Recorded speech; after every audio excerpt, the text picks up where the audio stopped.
کیا سحر تھا اس پھول میں کہ لوگ اس کو نزدیک و دور سے دیکھنے آیا کرتے تھے۔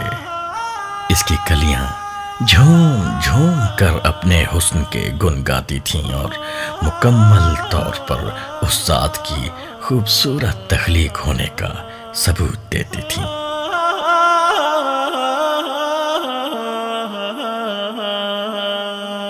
مگر اس ابد تک آباد رہنے والی بہار پر ماہ اکتوبر کی ایک ایسی خزاں آئی کہ دوبارہ آباد نہ ہو سکی۔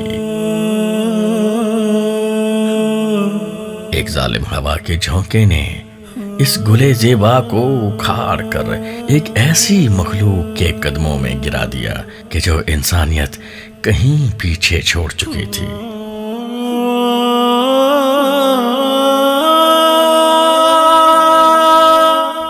تاریخ نے اس مخلوق کا نام برطانیہ اور گلے زیبا کا نام کشمیر بتایا ہے۔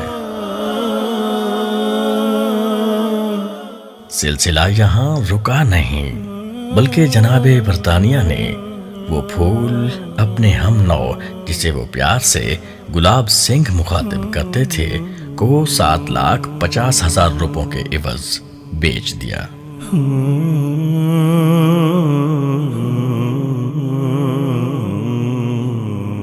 شروع میں تو ڈوگرا صاحب نے اس پھول یعنی کشمیر کو صرف روشنی اور پانی سے محروم رکھا، مگر جب اس کی کلیاں ہوا کے دوش پر پھڑ پھڑانے لگیں تو اس نے ان کلیوں کو بے جان کرنا شروع کر دیا۔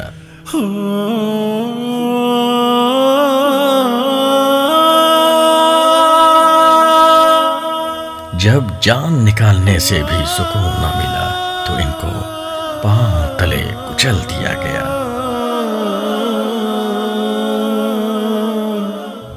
مگر سلام اس کے حوصلے کو کہ اس نے ہار نہ مانی، بلکہ آج 74 سال گزرنے کے بعد بھی زندہ ہے۔